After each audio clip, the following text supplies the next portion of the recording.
नमस्कार, मैं हूं संजय शर्मा। आप देख रहे हैं 4 PM न्यूज़ नेटवर्क। अगर अमेठी से राहुल गांधी लड़ें और रायबरेली से प्रियंका गांधी लड़ें, तो क्या उत्तर प्रदेश में विपक्ष के वोटों में कुछ इजाफा हो सकता है? क्या लगता है आपको कि क्या कांग्रेस में ताकत बढ़ेगी? ये दोनों सीटें कांग्रेस जीत पाएगी? ये सारी बातें आज मैं अभय द्विवेदी जी से पूछने वाला हूँ। देश के जाने-माने पत्रकार, एबीपी पे आप रोज देखते हैं उनको, बहुत अच्छे पत्रकार, बहुत अच्छी किताबें लिखी हैं। मैं कुछ सवाल आपको बता देता हूँ, जो आज मैं इंटरव्यू में उनसे पूछूँगा। मैं उनसे पूछूँगा कि चुनाव से ठीक 1 दिन पहले टीवी चैनलों से प्रधानमंत्री गायब क्यों थे? ये कभी नहीं होता, प्रधानमंत्री छाए रहते हैं चुनाव से पहले। और क्या ऐसा होगा जब वोट डाले जाएँगे तब प्रधानमंत्री जी प्रकट होंगे, कुछ बड़ी बात करेंगे? चुनाव से 24 घंटे पहले अमित शाह क्यों छाए रहे? टीवी चैनलों पे अमित शाह को लगातार दिखाने के पीछे रणनीति क्या थी? बीजेपी कोई भी काम बिना रणनीति के करती नहीं। पहले चरण के मतदान में सबसे ज्यादा सीटें पहले चरण में हैं। क्या संकेत निकलते हैं? क्या एनडीए की वापसी या फिर एनडीए की विदाई? क्या क्या होगा राजनीति में? क्या क्या फेरबदल होगा राजनीति में? और मोदी जी के अंदर इतना आत्ममुग्धता का भाव क्यों है? तो मैं देर नहीं करता हूँ, सीधे चलता हूँ अभय द्विवेदी जी के पास। शानदार बातचीत जरूर सुनिएगा, अपनी राय से अवगत कराइएगा, चैनल को ज्वाइन करिएगा। चलते हैं अभय जी के पास। 4 PM न्यूज नेटवर्क में स्वागत है अभय द्विवेदी जी आपका। चुनाव कुछ घंटे बाद, जब ये पहला हमारा ये जाएगा एपिसोड, उससे कुछ घंटे बाद वोटिंग शुरू हो जाएगी।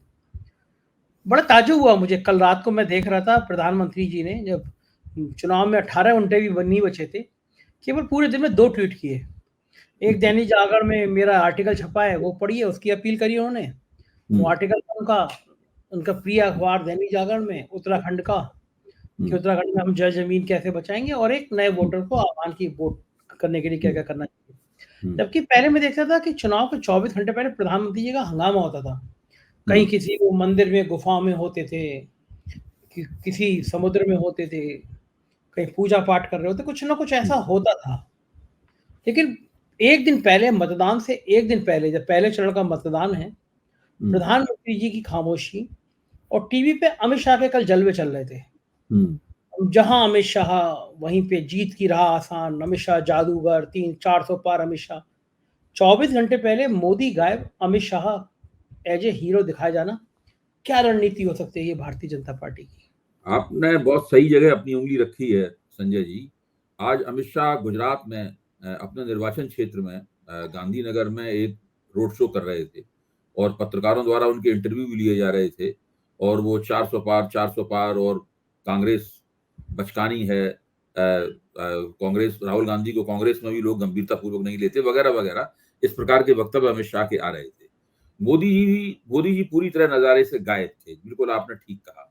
लेकिन मेरा मानना यह है कि मोदी जी रणनीतिक मामले में काफी कुशल हैं और मेरा अंदाज है, ये पता नहीं मेरा अंदाज सही निकलेगा या गलत निकलेगा, मेरा अंदाज है कि जिस वक्त 10-11 बजे या 12 बजे के आसपास आज वोट पड़ रहे होंगे, उस वक्त अचानक हो सकता कि मोदी जी कहीं कोई कार्यक्रम करते हुए नजर आए, हो सकता है कोई मोदी जी किसी मंदिर में नजर आए, हो सकता है कोई बहुत बड़ा रोड शो करते हुए नजर आए। तो जो टीवी चैनल हैं जो मोदी को भक्तिभाव से दिखाते हैं और इस बात की कोई परवाह नहीं करते कि आदर्श चुनावी संहिता लगी हुई है और जहां वोट पड़ रहे हैं उस इलाके को प्रभावित करने के लिए मोदी जी के किसी भाषण का प्रसारण ना हो सकता है कहीं वो भाषण रैली करें और फिर उनकी पूरी रैली जो है वो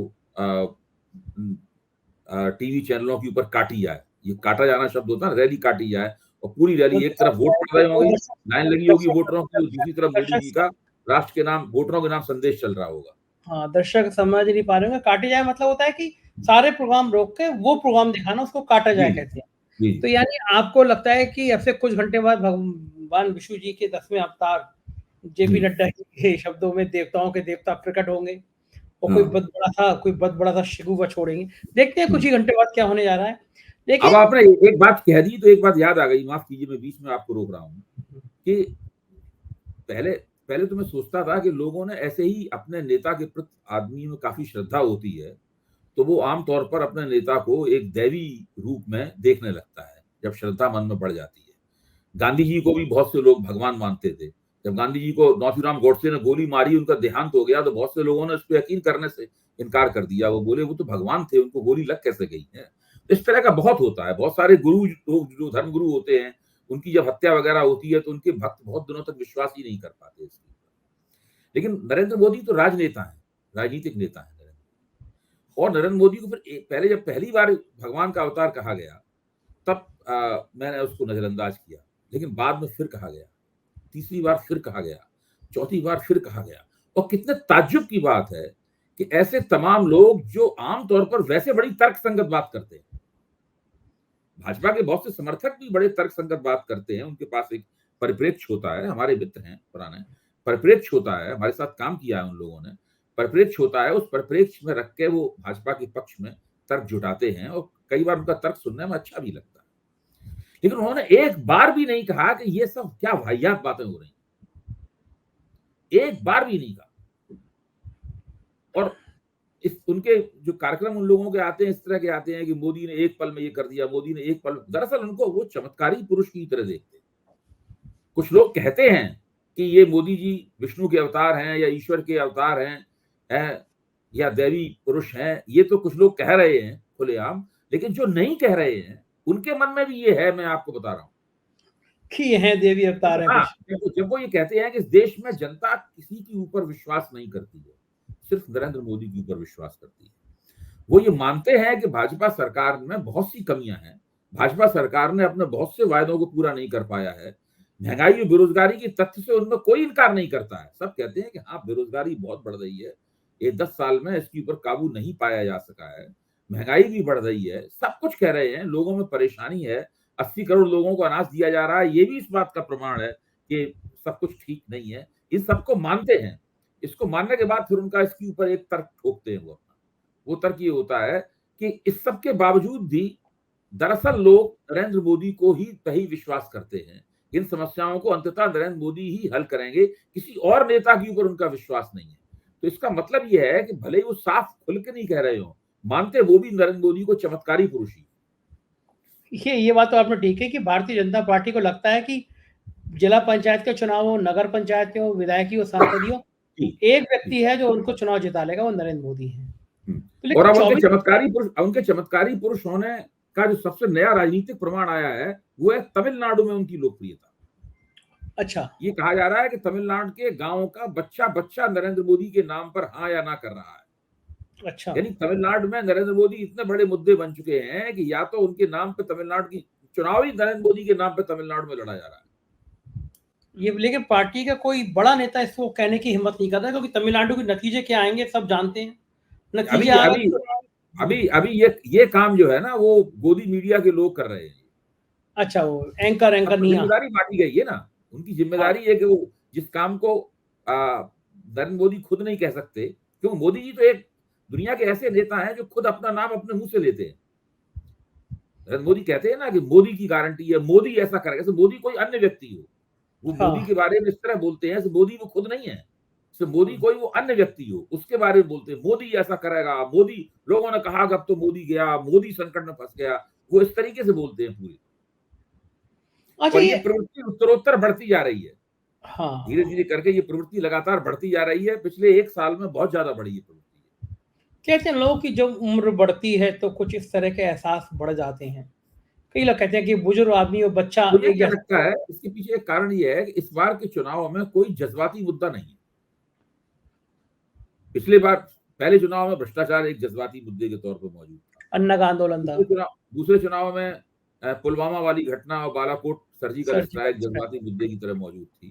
तो ये एक ऐसा चुनाव है जिसमें जज्बाती मुद्दा नहीं, तो उसमें क्या है कि इसमें भरोसा, विश्वास, श्रद्धा, आस्था, यहां तक कि मोदी जी को पहले से पता है कि राम मंदिर कोई एक ऐसा मुद्दा नहीं रह गया है जिसके ऊपर चुनाव लड़ा जाए, इसलिए राम मंदिर को भी मुद्दा वो नहीं बना रहे। अच्छा, ये कैसे था, ये कैसे हो गया? पूरा बीजेपी प्लान करे बैठी थी कि राम मंदिर इतना उफान पे आएगा, लोग बिल्कुल, कल रामनवमी थी, मतलब परसों रामनवमी थी, वहां पे भीड़ का अनुपात एकदम कम हो गया। गुप्तार घाट के मैंने वीडियो दिखाए थे अपने दर्शकों को, खाली पड़ा हुआ था।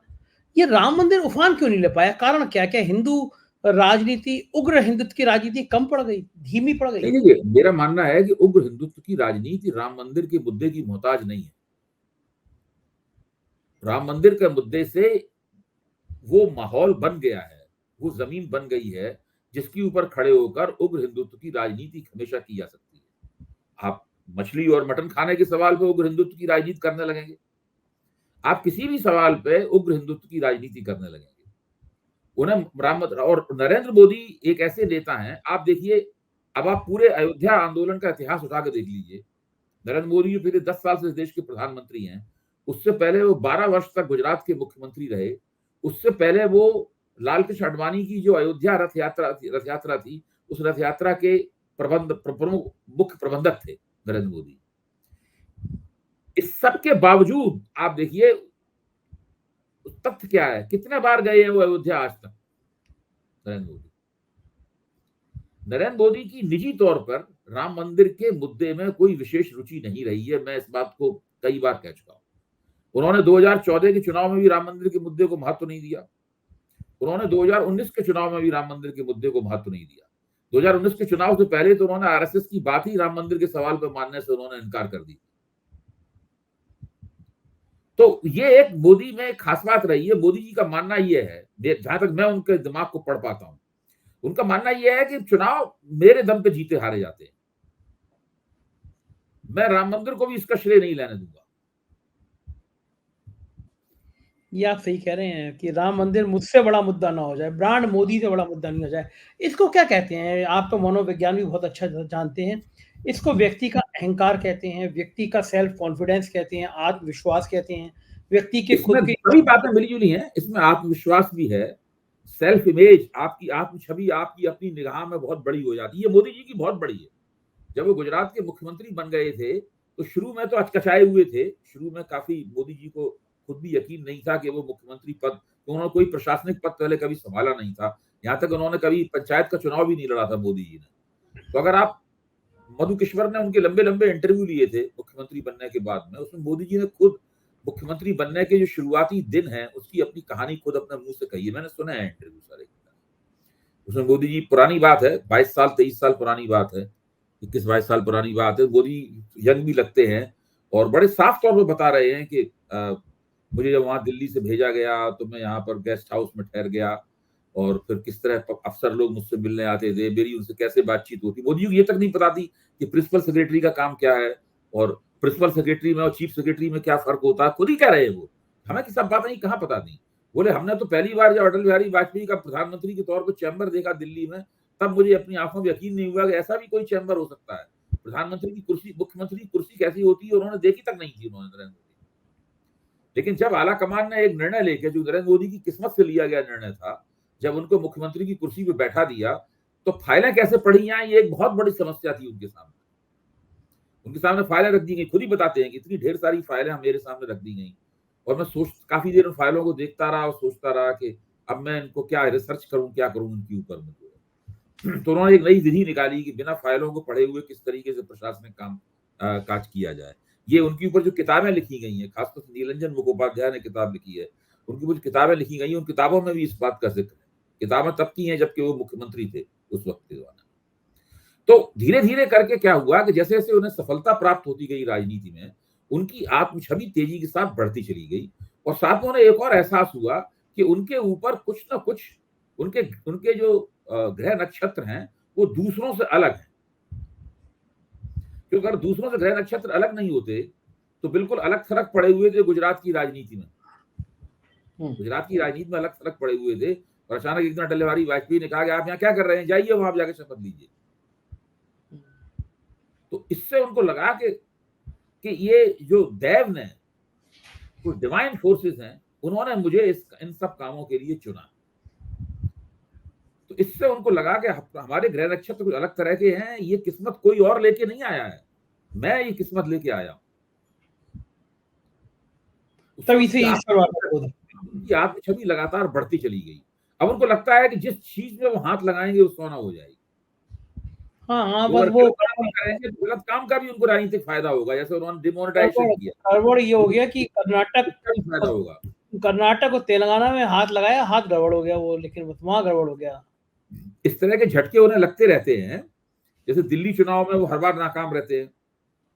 हाँ, दिल्ली नगर निगम के साथ कभी उनके राजनीतिक संबंध ज्यादा अच्छे नहीं रहे। तेलंगाना चुनाव में हार गए, हिमाचल प्रदेश में बहुत कोशिश की, वहां भी चुनाव हार गए। भारतीय जनता पार्टी ने कई बहुत से विधानसभा चुनाव पिछले 10 साल के अंदर पर हारे हैं। तो हर वहां पे विधानसभा चुनाव में मोदी जी ने अपने आप को दांव पे लगाया, लेकिन वो कामयाब नहीं हो पाए। तो ये सब भी होता रहता है बीच में। हाँ, मतलब वहां पे देवीय ताकत जो थी उनकी वहां थोड़ी कम पड़ गई, वहां कम कम काम कर पाई। लेकिन ये तो मानना पड़ेगा हमें संजय जी कि जो भाजपा का जो कैचमेंट एरिया है, उसका जो प्रभाव क्षेत्र है, इस प्रभाव क्षेत्र में लोकसभा के संदर्भ में नरेंद्र मोदी ने अपनी लोकप्रियता और ताकत को बचा कर रखा हुआ हाँ, ये बात तो सही है, मतलब उनके है। ब्रांड का लेवल का नहीं है। लेकिन अब हाँ, ये हाँ, बताइए, ये बीजेपी के लिए अच्छा है या बुरा है? 73 साल के हो गए वो, एक हाँ। चुनाव हो, तो ये भाजपा के लिए अच्छा है या बुरा है? देखिए, इस तरह का नेतृत्व जब किसी भी पार्टी में पैदा होता है, जो करिश्माई नेतृत्व हो, जहां ओवर सेंट्रलाइजेशन हो, अति केंद्रीकरण हो, वो भविष्य में पार्टी के डूब जाने का सबसे अच्छा सबसे जबरदस्त स्पष्ट संकेत है। इंदिरा गांधी इसी तरह की हस्ती थी। कांग्रेसियों को लगता था कि सत्ता इन्हीं के अंदर से फूटती है, और वो चुनाव खूब दबादब चुनाव हारती भी थी। उन्होंने लोकसभा चुनाव हारा बुरी तरीके से, लेकिन उसके बाद जीत के भी सामने आई। लेकिन इंदिरा गांधी के पराभव के बाद में अगर आप एक अपवाद स्वरूप 1984 का चुनाव छोड़ दें, जो कि एक तरह से देखा जाए इंदिरा गांधी के लिए एक शोक संदेश था, पूरे देश की जनता द्वारा किया गया है, हमदर्दी की लहर वाला चुनाव था। बाकी कांग्रेस ने कभी फिर मुंह उठा के बहुत बड़ा कांग्रेस के अंदर उछाल नहीं आया। तो जिस दिन नरेंद्र मोदी सीन से हटेंगे, चाहे पराजय के रूप में हटें, चाहे उम्र की वजह से हटें, बीमारी की वजह से हटें, या किसी वजह से हटें, जिस दिन या थक जाएं, खुद ही रिटायर हो जाएं, जब नरेंद्र मोदी हटेंगे तो उसके बाद भारतीय जनता पार्टी एक बहुत बड़े संकट का सामना करेगी, बहुत बड़े संकट का सामना करेगी, जिससे उबर पाना इनके लोगों के लिए बहुत मुश्किल होगा। भाई अभी भी अमित शाह बहुत भाजपा की कई मीटिंगों में कहते हैं, जब लोग कोई खड़े होकर पूछ देता है कि भाई ये काम ऐसे क्यों हो रहा है, वैसे क्यों हो रहा है, तो अमित शाह साहब कहते हैं, देखो जब तक हम लोग हैं, अब तक हम ऐसे ही चलाएंगे, जब नहीं रहेंगे तब देखा जाएगा। सही बात है, ये लाइन भी सही है कि जब तक हम हैं, तब तक हाँ। हम ऐसे चलाएँगे, हम नहीं होंगे फिर तुम संभालो अपना काम, तुम्हारा संभालेंगे। अभी जी क्या लग रहा है, पहले चरण के वोट कुछ घंटों बाद शुरू हो जाएँगे। क्या सीन नज़र आ रहा है? कोई उत्साही लग नहीं रहा चुनाव है, कहीं कोई गर्मी नहीं आ रही? भाई जो पहला चरण है सबसे बड़ा है, ये सबसे ज्यादा सीटों पर ये पहले ही चरण में चुनाव होने वाला है। 100 से ज्यादा सीटों पर पहले चरण में चुनाव होना। और अगर आप इसको देखें तो तमिलनाडु में भारतीय जनता पार्टी की चुनौती सबसे ज्यादा कमजोर है। 39 सीटों पर तमिलनाडु में वोट पड़ेंगे, 39 सीट्स के ऊपर। वहां बहुत कमजोर है भाजपा की चुनौती। बस केवल कुछ उम्मीदें हैं। भाजपा आज तक तमिलनाडु में केवल एक कन्याकुमारी की सीट भाजपा ने जीती है अपने इतिहास में। उसके बाद यहाँ पे हिंदी पट्टी की पार्टी के तौर पर भाजपा को माना जाता है। भाजपा ने एक अन्नामलई नाम के जो पुराने एक पूर्व अफसर हैं, उनको अपना झंडा बरदार बनाया है, मुख्य झंडा बरदार बनाया है, और वो सारे तमिलनाडु में यात्राएं निकाल रहे हैं। बड़े आक्रामक स्वर में वो बातचीत करते हैं, और उनके कार्यक्रमों में जनता भी इकट्ठी होती हुई दिखाई पड़ती है। नरेंद्र मोदी ने भी बहुत पिछले 1 डेढ़ साल में तमिलनाडु के दौरे किए हैं, और काफी उनकी कोशिश है कि वो तमिलनाडु के अंदर कुछ जबरदस्त ऐसा कुछ करके दिखाएं। तो उनकी अपनी कोशिश तो है, लेकिन उनको सबसे बड़ा धक्का तब लगा जबकि जयललिता ने उनका साथ छोड़ दिया। जयललिता की पार्टी अन्ना द्रमुक ने उनका साथ छोड़ दिया, क्योंकि सनातन के मौके पर उन्होंने जो राजनीति, सनातन के मुद्दे पर उन्होंने राजनीति की, वो अन्ना द्रमुक को पसंद नहीं आई। उसके बाद बहुत छोटी छोटी पार्टियों को लेकर वहां लड़ रहे हैं, लेकिन उससे ज्यादा कुछ उनका होने वाला है नहीं वहां तमिलनाडु में। तो वहां पर उनका दांव कमजोर है। अब ये उत्तर प्रदेश के अंदर जो 8 सीटें हैं, इन 8 सीटों में बहुजन समाज पार्टी ने पिछली बार 3 सीटें जीती थी, 2 सीटें समाजवादी पार्टी ने जीती थी, और भाजपा ने केवल 2 सीटें जीत पाई थी, 3 सीटें जीत पाई थी पिछली बार, और उसमें भी 1 सीट बहुत कम अंतर से भाजपा ने जीती थी, बहुत कम अंतर से भाजपा ने जीती थी। इस बार भारतीय जनता पार्टी को विपक्ष की उतनी उत्तर प्रदेश में बड़ी एकताबद्ध ताकत से नहीं जूझना पड़ रहा है, क्योंकि तब समाजवादी पार्टी, बहुजन समाज पार्टी एकताबद्ध थी, और राष्ट्रीय लोकदल भी इनके साथ था। आज राष्ट्रीय लोकदल भाजपा के साथ है, और बसपा और सपा दोनों बटे हुए हैं, दोनों एक साथ साथ नहीं लड़ रहे हैं। तो भाजपा के रणनीतिकार मानते हैं कि इससे उनको फायदा होगा, और वो इनमें से 8 में से कम 6 या 7 सीटें जीत जाएंगे। लेकिन जो खबरें आ रही हैं, खबरें हमें सोचने पर मजबूर करती हैं कि ऐसी परिस्थिति वहां पर नहीं होगी। जो सामाजिक समीकरण है वो भारतीय जनता पार्टी के पक्ष में जो होने चाहिए थे, और भाजपा बड़ी सहजता पूर्वक सीटें जीतती हुई दिखाई पड़नी चाहिए थी, वो यहाँ पर नहीं है। सामाजिक समीकरण ऐसे है जिसकी कभी कल्पना नहीं की थी कि कभी ऐसा होगा। खासतौर से राजपूत वोटों की नाराजगी जो है वो एक बहुत बड़ा मुद्दा है। उसके बाद फिर सैनी वोटों की नाराजगी है, उसके बाद गुर्जर वोटों की नाराजगी है, और ये सब नाराजगियां जब आपस में मिल जाती हैं तो ऐसा लगता त्यागी है समाज, कि त्यागी समाज, हैं? त्यागी हाँ, समाज, त्यागी त्यागी समाज। समाज, ये सब नाराजगियां जब मिल जाती हैं तो ऐसा लगता है कि स्थानीय स्तर पर भाजपा के उम्मीदवारों को समस्याओं का सामना करना पड़ रहा है। दूसरे, राष्ट्रीय लोकदल के जो कार्यकर्ता हैं और भाजपा कार्यकर्ताओं के बीच में किसी किस्म की कोई दोस्ती नहीं दिखाई पड़ रही। यहाँ तक झगड़े हो रहे हैं, मारपीट हो रही है, गाली गलौज हो रही है उनमें आपस में, और उन सबके क्लिप और वीडियो घूम रहे हैं। और देखिए, पश्चिमी उत्तर प्रदेश बड़ा गहमा गहमी वाला इलाका है, ये आसान इलाका नहीं है पश्चिमी उत्तर प्रदेश। और बहुजन समाज पार्टी और समाजवादी पार्टी कुछ क्षेत्रों में यहाँ हमेशा से ताकतवर रही है। तो जो माना जा रहा था कि जयंत चौधरी के आने के बाद में भाजपा के लिए सब कुछ गुलाबी गुलाबी हो जाएगा पश्चिमी उत्तर प्रदेश में, ऐसी स्थिति नहीं है। और भाजपा को काफी कठोर, मतलब कड़ी लड़ाई लड़नी पड़ रही है सभी सीटों की। बिल्कुल ठीक कह रहे हैं। एक आकलन और बताइए, बड़ी चर्चा चल रही है, जी बड़ी पुष्ट खबरें भी आ रही हैं, जी कंफर्म नहीं है, लेकिन बात हो रही है कि रायबरेली से प्रियंका गांधी और हाँ, अमेठी से राहुल गांधी चुनाव लड़ सकते हैं। जी जी अगर ये दोनों चुनाव लड़ते हैं, दोनों भाई बहन, हाँ, और अपने अड़ोस पड़ोस की सीट से, जो हाँ, गांधी परिवार की परंपरागत सीट कही जाती है, तो हाँ। आपको क्या लगता है कि दोनों के लड़ने से उत्तर प्रदेश में क्या अंतर पड़ेगा? देखिए, मैं तो शुरू से ही इस बात को कहता रहा हूं, और मैंने आपके साथ बातचीत करते हुए भी इस बात को एकाधिक बार कहा है कि राहुल गांधी चुनाव जीते या हारें, दोनों ही सूरतों में उनको अमेठी से चुनाव लड़ना चाहिए। और स्मृति ईरानी अमेठी में कोई बहुत लोकप्रिय उम्मीदवार नहीं है। स्मृति ईरानी कहीं लोकप्रिय हो ही नहीं सकती, अमेठी ही नहीं हो, दिल्ली में भी लोकप्रिय नहीं है। वो प्रधानमंत्री के मंत्रिमंडल की कैबिनेट रैंक की सदस्य है, वहां भी लोकप्रिय नहीं है। भाजपा के संगठन में भी वो लोकप्रिय नहीं है। कारण क्या है? उनका जो बातचीत करने का तरीका है, जिस तरह से लोगों से वो बातचीत करती हैं, उसमें उनको वो ऐसे ऐसे व्यक्ति को अरे, लोकप्रिय। आपको अभय जी वो याद है, वो सुधीर चौधरी से वो लाइव मंच पे कह बैठी थी जी कि जी तुम जी तिहाड़ जेल में, तुम्हारे तिहाड़, मैं पूछूं तुम्हें तिहाड़ जेल में कैसा लगता था? कोई सोच सकता था दिन भर मोदी की वो तो भक्ति में सबके रहना? सामने आ गया, वो तो सबके सामने आ गया, लेकिन ऐसे सैकड़ों वाकये हैं जो किसी के सामने नहीं आए हैं।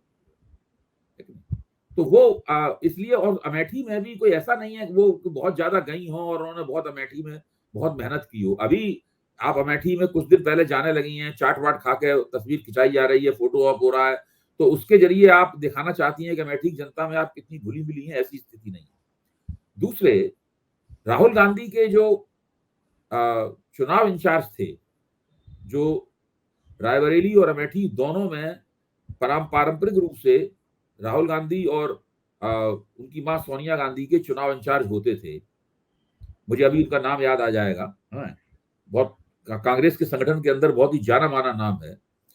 पिछली बार कुछ कांग्रेस से और राहुल गांधी से भी कुछ रणनीतिक गलती हुई, उनको अमेठी के चुनाव इंचार्जी से हटा दिया गया। के एल एक शर्मा, दूसरे के एल शर्मा, के एल शर्मा ना? राम किशोर शर्मा, कुछ टाइप से कुछ नाम है हाँ, उनका। हाँ। हाँ, उनको हटा दिया गया, लेकिन वो रायबरेली के बने रहे और वहां उन्होंने जीत भी दिलवाई। जब राहुल गांधी चुनाव हार गए तो फिर से उनको वापस लाया गया। पिछले 5 साल से वो लगातार राहुल गांधी के वहां पर चुनाव इंचार्ज बने हुए हैं, और उनके जरिए राहुल गांधी अमेठी की जनता के संपर्क में है, और जो कुछ भी वहां पर कांग्रेस की गतिविधियां होती हैं वो सब है। तो इसलिए ये मानना कि राहुल गांधी का संपर्क वहां टूटा हुआ है, ये गलत बात। वो दोबारा वापस आ गए हैं, और राहुल गांधी अगर पर्चा भरते हैं स्मृति ईरानी के खिलाफ, तो अमेठी के अंदर बड़ी ही देखने लायक लड़ाई होगी, बड़ी जबरदस्त लड़ाई होगी। और राहुल गांधी हो सकता है कि बहुत चकित कर दें सबको वहां पर अमेठी में, अभय जी क्योंकि बड़ा अमेठी में मजेदार। कांग्रेस कार्यकर्ताओं की भी मांग है, और हाँ, कांग्रेस की तरफ से तो अब लग रहा है, इस तरह के संकेत भी मिल रहे हैं कि राहुल गांधी अमेठी से पर्चा भरेंगे। वायनाड से उनका जीतना तय है, अमेठी से जीतना उस तरह से तय नहीं है, लेकिन अमेठी इतनी असुरक्षित सीट भी नहीं है उनके लिए। नहीं बिल्कुल ठीक है। जब राहुल गांधी से मेरी मुलाकात हुई तो मैंने भी उनसे एक दो बार कही, एक दो चीजें बताई। मैंने राहुल गांधी से कहा कि मैं अमेठी बहुत गया स्टोरी करने के लिए, रुका भी एक दो दिन अमेठी करने के लिए, मैंने कहा एक चीज का आकलन है, क्योंकि मैंने अमेठी में जो स्टोरी करी वो कोई स्टोरी ऐसी नहीं थी जो 10-20 लाख जिसके व्यू ना आए हो, मतलब इतनी ज्यादा हिट। और अमेठी सबसे मजेदार ये हुआ कि वहां पे विकास अग्रहरी नाम का एक नौजवान है। तो जब मैं गया इंटरव्यू, मुझे वो बस स्टैंड में मिल गया। तो मैंने ऐसी परिचय करता हूँ, माइक ला के आप क्या करते हैं? तो कहता है कि मैं भूतपूर्व अंधभक्त हूँ, भूतपूर्व चौकीदार हूँ। मैं चौंका। बहुत बढ़िया बोलने में था, मतलब वो कि उसने कस के धज्जी उड़ाई बीजेपी की। उसका जो मैंने वीडियो किया वो काट के करोड़ों, मतलब करोड़ों व्यू में गया वो। आज कल मतलब बड़ा मजेदार वाक्य हुआ कि अचानक टीवी पे खबर चली, आज तक पे, एबीपी पे, कि विकास अग्रहरी भाजपा में शामिल। और स्मृति ईरानी के संग उसके फोटो वायरल हुए, कि फोटो उसने पटका पहनाते हुए। 5 घंटे बाद ही उसने, विकास अग्रवाल ने प्रेस कॉन्फ्रेंस करी कि मैं तो अपने कामों की एक लिस्ट लेके गया था, वही काम कराइए मोहल्ले के। वहाँ पे जिलाध्यक्ष ने मुझे पटका बना दिया, फोटो खिंचा दिए। मतलब इतनी ज़्यादा फजीहत करा दी उसने, 4 घंटे में गया, उसके जॉइनिंग करने के फोटो स्मृति ईरानी ने वायरल कराई, मैसेज दिया कि इतना मैंने मुकर भी वो फोटो देखा है, मैंने है भी ना? वो फोटो हाँ, देखा है। वो फोटो आज दिन में एबीपी चैनल पे भी चलाया गया और हाँ, चलाया गया हम लोगों ने उसको। 2 मिनट के लिए इसको चर्चा भी नहीं की। ये मुझे नहीं पता है कि बात पलट गई। बात पलट गई, वो वापस आ गया कांग्रेस वास्तव में में। बात पलट गई है। ये बहुत अरे ताज्जुब की बात है।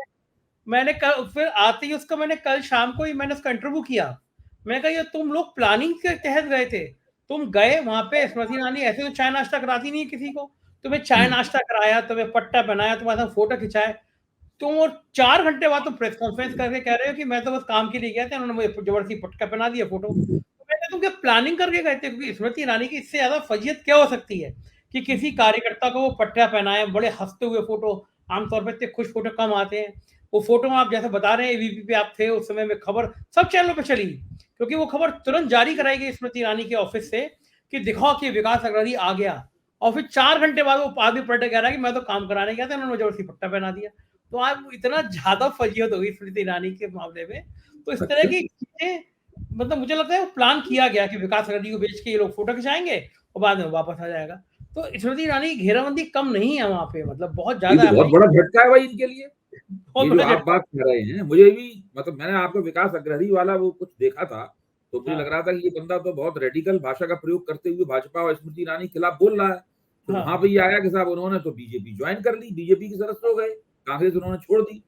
तो मुझे कुछ अजीब भी लगा, कल तक ये व्यक्ति इतना खिलाफ बोल रहा था और आज वो बीजेपी में चला गया। लेकिन आप बता रहे हैं कि ये तो एक तरह का ट्रैप था, जिसमें हाँ, बीजेपी और स्मृति ईरानी फंस गए। फंस आप गए। जरा मेरे ख्याल से ये इस पे विकास अग्रही से एक छोटा-मोटा इंटरव्यू और चलाइए आप। कल ही मैं आपको लिंक कल ही चला दिया हमने। कह रहे 1.5-2 अच्छा, लाख तो तुरंत उसके लाइव करते ही व्यू आ गए उसके।